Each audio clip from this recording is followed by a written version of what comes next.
First, I want to let you know that in the comments section, there's a link that demonstrates how to find a facility anywhere in the country that cures early stage prostate cancer without pain, surgery, hospital stay, or harmful side effects. It's called the CyberKnife. Now, my early stage prostate cancer was cured in 2007 by the CyberKnife. I had to stop for treatments on my way to work for 5 days in a row, 5 consecutive days.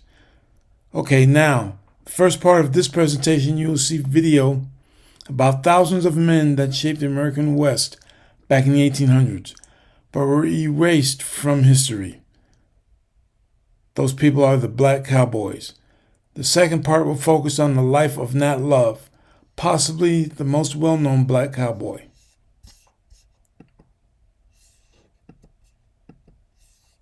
When you picture a cowboy, who do you see? John Wayne? Maybe Clint Eastwood? The Marlboro Man? For decades, Hollywood sold us a myth that the American cowboy was always white. But history tells a different story. Because in the American West of the 1800s, 1 in 4 cowboys was black. Some historians believe this number was even higher, but Hollywood and America erased these people from our collective memory. The Lone Ranger, based on a black lawman named Bass Reeves. Those iconic cattle wrangling techniques you've seen in countless westerns? Many were invented by black cowboys like Bill Pickett. Despite their contributions, they faced brutal discrimination, and their legacy was stolen from them. This is the story of how black cowboys shaped the American West.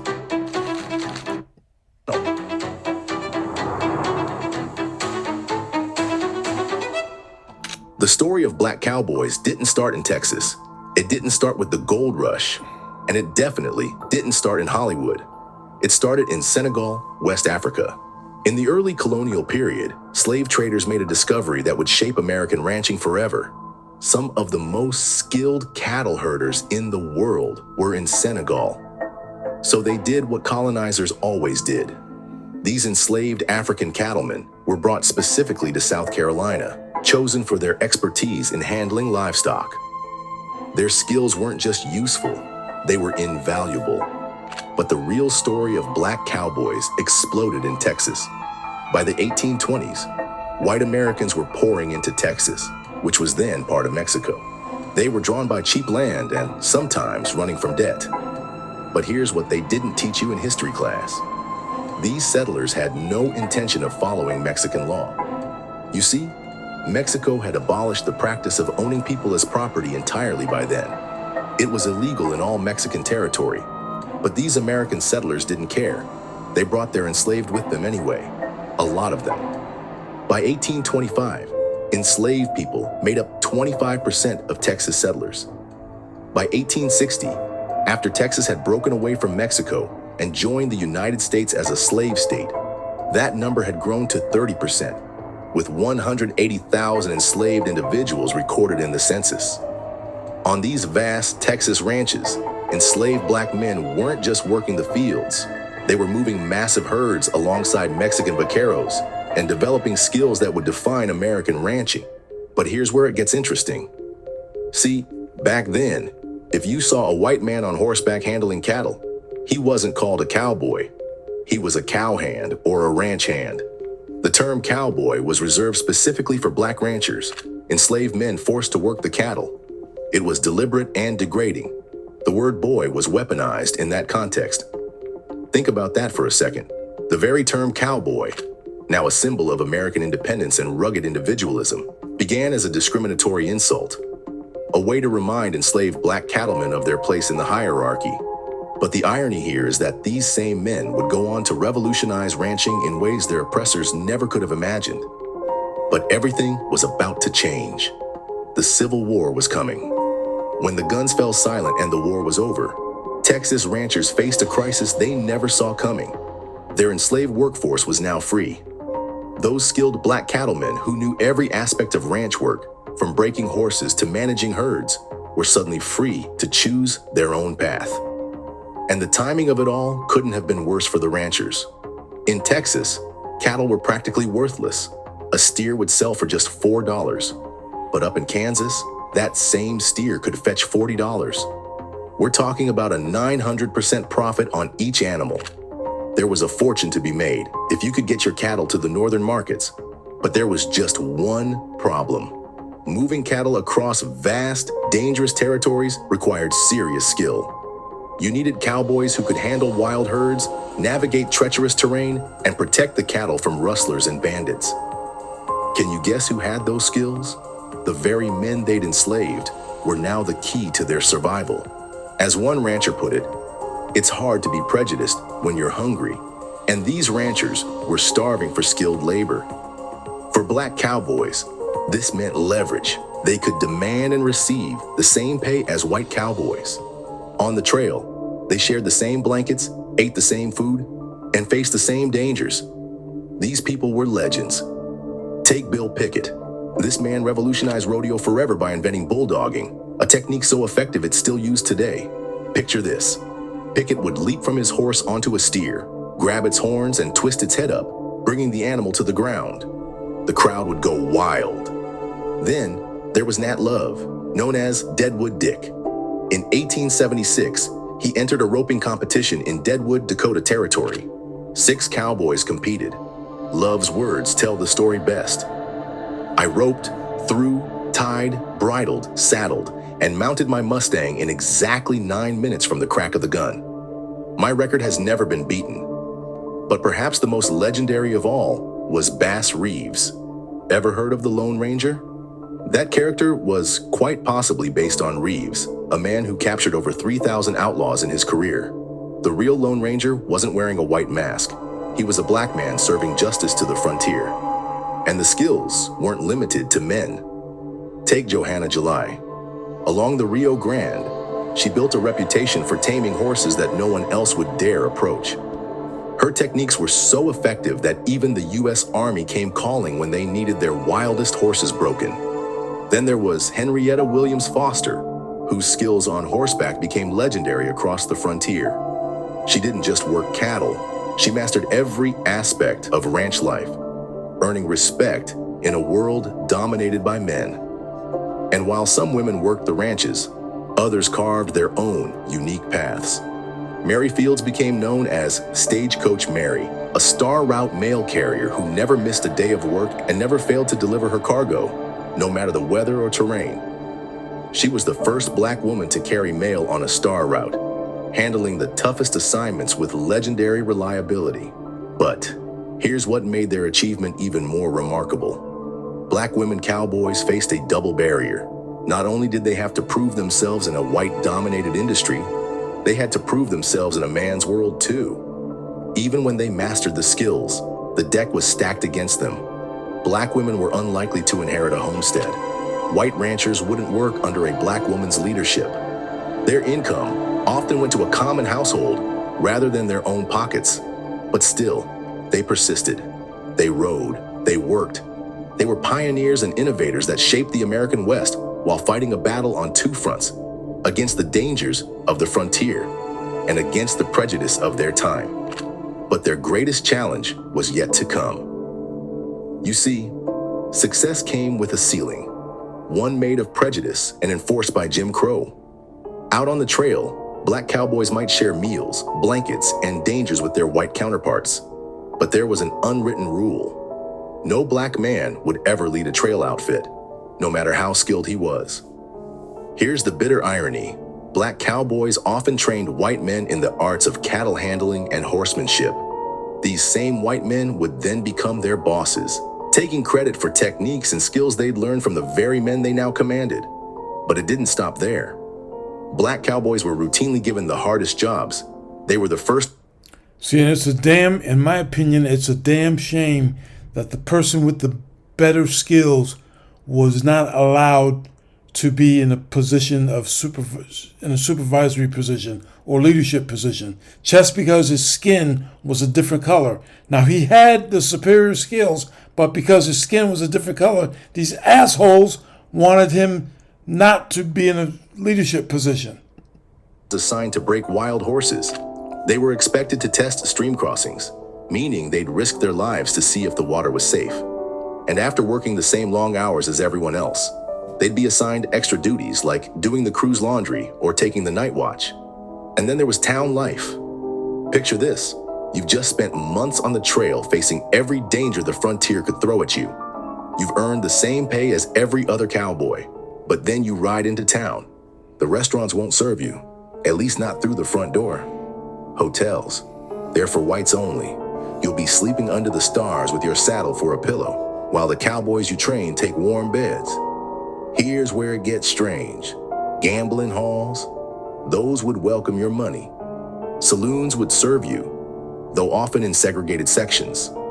The message was clear. You were good enough for vice, but not for virtue. That's an insane thought if you think about it. These men were trusted with thousands of dollars worth of cattle, respected for their skills with a rope and horse, relied upon to train others, but not considered worthy of a restaurant table or a hotel bed. For black cowboys, this was the harsh reality behind the romantic myths of the Old West. Every victory on the trail was matched by humiliation in town. Every skill mastered came with a reminder. Excellence wasn't enough to overcome prejudice. But despite these barriers, they persisted. They excelled. They innovated. And then came the changes that would threaten to erase them from history altogether. The first blow came from something seemingly innocent, a simple strand of wire. In the 1880s, barbed wire changed everything. Suddenly, the open range wasn't so open anymore. Cattle that once roamed free were now contained behind fences. The need for skilled cowboys, black or white, began to shrink. But for black cowboys, this economic shift hit differently. As ranches needed fewer hands, guess who was let go first? The same black cowboys who had trained their replacements were now finding themselves pushed out of the industry they had helped build. And the final nail in the coffin were the railroads. Railroads were expanding across the country, making those long cattle drives less necessary because the meatpacking plants moved closer to the ranching areas. The days of epic cattle drives from Texas to Kansas were ending. By the 1890s, the number of black cowboys in Texas had plummeted from 1 in 4 to just 3%. Across the American West, that number dropped even lower to 2%. Some black cowboys tried to adapt. They turned to rodeos, showcasing the skills they'd developed over generations. Others became ranch hands or fence builders. Many were forced to leave the industry altogether. But just as black cowboys were being pushed out of the real West, something else was happening. The American public was falling in love with a fantasy version of frontier life. And that's when the real erasure began, in Hollywood. In the early 1900s, the film industry discovered something profitable: the myth of the white cowboy. Studios began churning out westerns that painted a very specific picture of the American frontier, one where every hero wore a white hat and had white skin. Take John Wayne, the most famous cowboy of all time. His iconic image, the tough, honorable frontier hero, was built on skills and techniques pioneered by black cowboys. But Wayne himself, he openly supported white supremacy. Remember Bass Reeves, the legendary lawman who inspired the Lone Ranger? When it came time to tell his story on screen, Hollywood put a white man in a mask instead. Even in rodeos, where black cowboys had once shined, the doors began to close. Bill Pickett himself and other cowboys found themselves increasingly excluded from competitions. By the mid-20th century, the erasure was nearly complete. Western films and TV shows had rewritten history. John Wayne, Roy Rogers, and Gene Autry became the faces of the American cowboy. The real pioneers, the black men and women who had helped build the West, were relegated to forgotten footnotes. An entire generation grew up learning a whitewashed version of the West. The same black cowboys who had made up 1 in 4 workers on the frontier had vanished from America's collective memory. But this wasn't the end of their story, because sometimes buried history has a way of breaking through. In 1984, a man named Lou Vasson had a vision.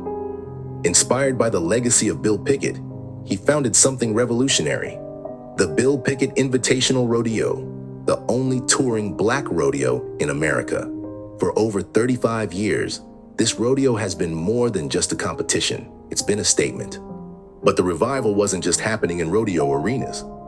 In Oakland, California, the Black Cowboy Association has been keeping traditions alive since the 1970s. Every year, they host what's become the longest-running Black Cowboy Parade in America. 74 years and counting. In the heart of Los Angeles, the Compton Cowboys are writing a new chapter. Since the 1990s, they've been showing urban youth a different path, using horsemanship to transform lives. In Philadelphia, the Fletcher Street Urban Riding Club has turned empty lots into stables, teaching inner-city kids the ways of the frontier. And in Texas, the Prairie View Trail Riders have been making an annual journey from Hempstead to Houston since 1957, keeping the trail riding tradition alive. Women like Caitlin Gooch are carrying forward the legacy of Johanna July and Mary Fields. At her stable, she doesn't just teach horsemanship, she uses it to inspire Black children to improve their reading skills. The impact is reaching beyond the stables and arenas. In rodeo arenas across America, athletes like Savannah Roberts are proving that Black excellence in Western sports never died. It just needed a chance to shine. Okay, and this section of the video will focus on Nat Love, aka Deadwood Dick, possibly the most well-known Black cowboy. And this will tell how he earned the nickname Deadwood Dick during a competition while he was performing in a cowboy competition.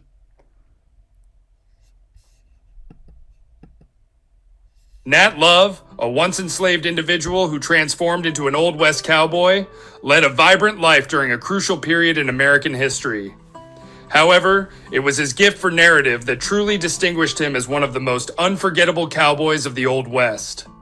He retold many of his adventures in his 1907 best-selling and incredibly long-titled autobiography, The Life and Adventures of Nat Love, better known in the cattle country as Deadwood Dick by himself. A True History of Slavery Days, Life on the Great Cattle Ranges and on the Plains of the Wild and Woolly West, based on facts and personal experiences of the author. In his autobiography, Nat Love shares the story of his early childhood spent in slavery, the challenges his parents faced as sharecroppers after the abolition of slavery, and his personal quest for freedom and equality in the untamed western frontier. He secured steady employment herding cattle across the vast expanse of the Great Plains, rubbed shoulders with infamous outlaws, defended against Native American attacks, and earned the moniker Deadwood Dick, which, contrary to its seemingly juvenile connotation, held a deeper significance. One of the remarkable aspects of recounting one's cowboy adventures, as Nat Love discovered, is that these tales, whether grandiose or not, often remain beyond the realm of verification. Much of what we know about the thrilling escapades of Deadwood Dick stems from his own accounts, enthusiastically promoted by the man himself. Nat Love's beginnings were rooted in the harsh reality of slavery. His parents, Samson Love and an unnamed mother lost to history, were enslaved by Robert Love of Davidson County, Tennessee, and like countless others, adopted the surname of their owner. Samson Love held the position of slave foreman on the Love plantation, while his wife toiled in the master's kitchen. Together, they had 3 children, a daughter named Sally and 2 sons, Jordan and Nat, the latter's name often pronounced as Nate. Nat Love, the youngest of the siblings, entered the world in June 1854, born within the confines of his father's modest log cabin on the plantation. In the antebellum South, a web of oppressive laws and regulations forbade slaves from acquiring literacy. Despite these dire circumstances, Samson Love defied the odds and taught his children how to read and write. Young Nat displayed remarkable aptitude in his studies, and this invaluable skill would prove instrumental in his adult life, ultimately enabling him to pen his own memoir. At the tender age of 9, Nat Love bore witness to a pivotal moment in American history when President Abraham Lincoln issued the Emancipation Proclamation on January 1, 1863, which declared the freedom of all slaves. Although no longer bound in slavery, Nat's parents opted to remain in their familiar cabin on their former master's plantation. Transitioning to a life as sharecroppers, they managed a modest 20-acre plot of land. However, their efforts to cultivate corn and tobacco proved to be an uphill battle, and Samson Love, Nat's father, struggled to turn a profit. After just a few years, Samson Love passed away. As a young teenager, Nat Love took on various odd jobs to assist his mother. During this period, while working for a local farmer, Love discovered a remarkable talent: breaking horses. He possessed an innate understanding of these animals and the exceptional ability to calm and train them. This newfound skill would later play a crucial role in shaping his future. Nat Love, as recounted in his autobiography, made the life-changing decision to embark on a journey westward at the age of 15. In the expansive and promising western frontier, he believed he could find greater opportunities and revel in his newfound freedom, an escape from the confines of his former life as a sharecropper in Tennessee. Fortune soon favored Love. He narrated a remarkable stroke of luck where he claimed to have won a horse in a raffle. Without hesitation, he sold this horse back to its original owner for a sum of $50. Astonishingly, Love found himself in a deja vu moment as he won the very same horse in a second raffle. Once again, Love decided to part ways with the horse, selling it back for another $50. Now, he was unexpectedly in possession of $100. In the year 1869, Love generously gave his mother $50 to assist her in making ends meet, while he embarked on his journey westward with the remaining $50 in his pocket. This marked the beginning of his adventure in the Wild West. Upon reaching Dodge City, Kansas, Nat Love's first encounter in the West led him to a significant opportunity. He stumbled upon a sizable gathering of cowboys from the Texas Duval Ranch, who had just completed the task of herding cattle to the Kansas rail yard and were enjoying a hearty breakfast. Exuding confidence and determination, Nat Love boldly approached the group and inquired about meeting their leader. With an introduction and a request for employment, he candidly admitted that he had no prior experience working as a cowboy. In response, the entire crew burst into laughter. Now, like he said, the entire crew burst into laughter. I can only imagine these rough guys, these cowboys, experienced cowboys, saying, "This boy must be crazy." And he's less than 16 now, right? They said, "This boy must be crazy. He's never going to make it." And then they're probably taking side bets on, I bet you, nickel that he gets thrown off the horse within 5 minutes. Boss of the outfit, seizing the chance to test the newcomer, pointed to Goodeye, a horse renowned for being wild and untamable in the region. He offered Nat a job under one condition: he must break that unruly horse. Little did the boss know that Nat Love possessed a unique gift for communicating with horses, a talent that had remained hidden until that moment. Without hesitation, Nat mounted Goodeye, the most challenging horse around, and skillfully rode the untamed beast until it was finally saddle broken. The boss, astounded by Nat's remarkable feat, was left in disbelief. Honoring his word, the boss offered Nat Love a job, recognizing the exceptional cowboy talent he had just witnessed. This marked the beginning of Nat Love's remarkable journey in the Wild West. At the age of 16, young Nat Love eagerly embraced his new role as a ranch hand at the Duval Ranch, where he received a monthly wage of $30. Possessing an innate talent for handling horses, he quickly adapted to the demands of the job. Nat's extraordinary work ethic and his enthusiastic approach to learning left a lasting impression on his employers. His thirst for knowledge extended beyond the realm of ranch work. During his free hours, Nat Love diligently practiced his shooting abilities with his trusty .45 revolver. He also devoted time to self-teaching the art of lassoing and mastering various rope tricks, further enhancing his skills and versatility as a cowboy. Nat Love was not the sole African-American cowboy laboring at the Duval Ranch. Now, the way he's talking about what Nat Love did is an example of someone following their passion. Nat Love obviously was passionate about being a cowboy, and he did a lot of self-study to become an expert in all necessary areas. He was accompanied by several others, a circumstance that was not uncommon in the Old West. Historical accounts suggest that a significant proportion, possibly as high as 1/4, of the cowboys in the Old West were freed black individuals. In the years following the Civil War, an increasing number of former slaves sought employment on ranches throughout the Old West. Working as a ranch hand was one of the relatively well-paying job opportunities available to freed African Americans during this period. Cowboy culture. Now, he said it was relatively well-paying jobs available to African Americans. But remember, because there's no longer slavery, there's tons of people, there's millions of people that are trying to pay as little as possible. You know, if they can get slavery to come back again, they do it. Placed a premium on a person's skills and work ethic rather than their racial background, making it a more inclusive and merit-based industry. While driving their cattle herds across the expansive Great Plains en route to market, cowboys often made stops at various towns to enjoy hot meals at local restaurants. Unfortunately, it wasn't uncommon for black cowboys to be denied service at these establishments, even when their white counterparts were treated with hospitality. However, as members of ranch crews, most black cowboys were afforded a level of respect and equality that was largely unheard of for other African Americans during that era. Nat Love's personal experience reflected this dynamic. In his autobiography, Love used words like camaraderie, respect, and admiration to describe his time as a cowboy.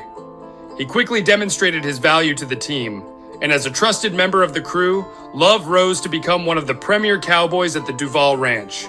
He was eventually promoted to the role of cattle buyer and held the position of the ranch's chief brand reader. Love's job even took him on buying missions to Mexico so frequently that he became fluent in Spanish. After spending 3 years with the Duval Ranch, Nat Love embarked on a new adventure in 1872 by joining the Gallinger Ranch, situated along Arizona's Gila River. During his time in Arizona, Love traversed the western trails that crisscrossed the region while herding cattle. As he navigated the wilderness, Love had several encounters with Native American communities that called the area home. When recounting his experiences in Arizona, Love claimed to have found himself in the midst of shootouts involving indigenous groups from the region. The hidden canyons and valleys of Arizona were not only home to Native Americans, but also served as popular hideouts for cattle rustlers and outlaws. In his memoirs, Nat Love mentioned that during his time in Arizona, he crossed paths with some of the most legendary figures of the Old West, including Bat Masterson and Pat Garrett. He even asserted that he shared a drink or two with none other than Billy the Kid. The cowboys and ranch hands of the Gallinger Ranch had the monumental task of herding a massive cattle herd, comprising more than 3,000 head from Arizona to the bustling town of Deadwood, South Dakota.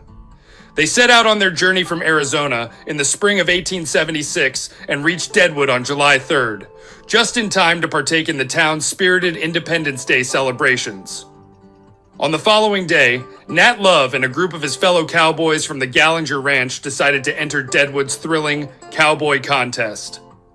This competition required participants to showcase their skills in various cowboy disciplines, including saddling, bronco riding, lassoing, shooting, and roping. Much to everyone's amazement, Nat Love emerged as the victor in each and every event, effortlessly outshining the competition. His remarkable performance earned him the $200 prize money, and he gained a memorable nickname in the process, Deadwood Dick. The nickname Deadwood Dick was far from derogatory or insulting when it was bestowed upon Nat Love. In fact, it was the name of a widely recognized fictional character featured in a series of dime novels published between 1877 and 1897. Dime novels were a hugely popular literary genre of the late 1800s, known for their affordability, sensationalism, and action-packed narratives. Deadwood Dick was the brainchild of author Edward Lytton Wheeler, who, despite never venturing beyond Pennsylvania, held a deep fascination with the Wild West. Many of his characters were amalgamations of real-life Western figures, including Sitting Bull. Wheeler's Deadwood Dick character was among the most beloved figures in dime novel literature, making appearances in 33 of Wheeler's over 100 dime novels. This character was portrayed as a courageous and daring individual who faced countless perilous situations, relying on his sharpshooting prowess, cleverness, and charm to emerge unscathed from each adventure. Nat Love welcomed the association with Deadwood Dick, and while the exact details remain somewhat unclear, it is highly probable that Edward Lytton Wheeler incorporated real-life accounts of Nat Love's escapades into his Deadwood Dick stories. This suggests that Love played a role in influencing Wheeler's writings and contributed to the development and evolution of the Deadwood Dick character. Nat Love recognized the public's fascination with thrilling and daring tales, and in his autobiography, he shared a captivating, albeit challenging to verify, story. According to Love's account, in October of 1877, during an expedition near the Gila River, he found himself confronted by a group of Pima Indians. Love asserted that he sustained 14 gunshot wounds during this encounter, and rather than killing him, the Pima Indians took him captive. Love believed that his life was spared due to his dark skin, as the Pima people, according to his memoir, held a deep respect for the experiences of African Americans. They saw parallels between the struggles of black individuals against white oppression and their own challenges. During his captivity among the Pima, Love gradually recovered from his gunshot injuries and adapted to life within the tribe. The tribe's leader, Chief Yellow Dog, held him in high regard. Once Love regained his health, Chief Yellow Dog proposed that he marry his daughter. Plans were set in motion for Love's adoption into the Pima tribe, as well as the impending marriage to Chief Yellow Dog's daughter. Although Love did not wish to become a part of the Pima tribe, he feared that refusing their offer might lead to his demise. In a daring escape, Love seized one of the tribe's ponies under the cover of darkness. Riding bareback for over 12 consecutive hours, covering a distance of approximately 100 miles, he eventually reached the safety of Texas. The 1890s marked a period of significant innovations and changes that signaled the conclusion of the cowboy era in the Old West. The expansion of the railroad network reached deep into the western frontier, making it easier to transport cattle from ranches to markets. Additionally, the widespread use of barbed wire fencing brought an end to the iconic long-distance cattle drives of the Old West. Nat Love recognized that the demand for cowboys was waning, prompting his retirement from the profession in 1890. He subsequently secured a job as a Pullman porter in Denver. In the preceding year, Nat Love entered into marriage with a woman named Alice, and the couple welcomed one child. During the early 1900s, the family relocated to California. It was during this time that Love penned his lengthy autobiography, reigniting interest in his larger-than-life story. While it is almost certain that some embellishments and exaggerations were included, his life and adventures provided captivating reading material. His memoir marked a significant milestone, as it was the first-hand account of Old West cowboy life authored by an African American. Nat Love lived to the age of 67. In his later years, he resided in Los Angeles and worked as a security guard for a private security company. Love's life spanned an intriguing period in American history, encompassing the eras of slavery, emancipation, the cowboy lifestyle, and the eventual decline of the Old West. Nat Love, known as Deadwood Dick, left behind a lasting legacy in the American West that endures to this day. Okay, thank you for watching, and remember, there's a link in the comments section that demonstrates how to find a facility anywhere in the country that cures early-stage prostate cancer without pain, surgery, or hospital stay, or harmful side effects. That technology is called the CyberKnife. My early-stage prostate cancer was cured in 2007 by the CyberKnife. I had to stop for treatments on my way to work for 5 days in a row. Thank you again for watching.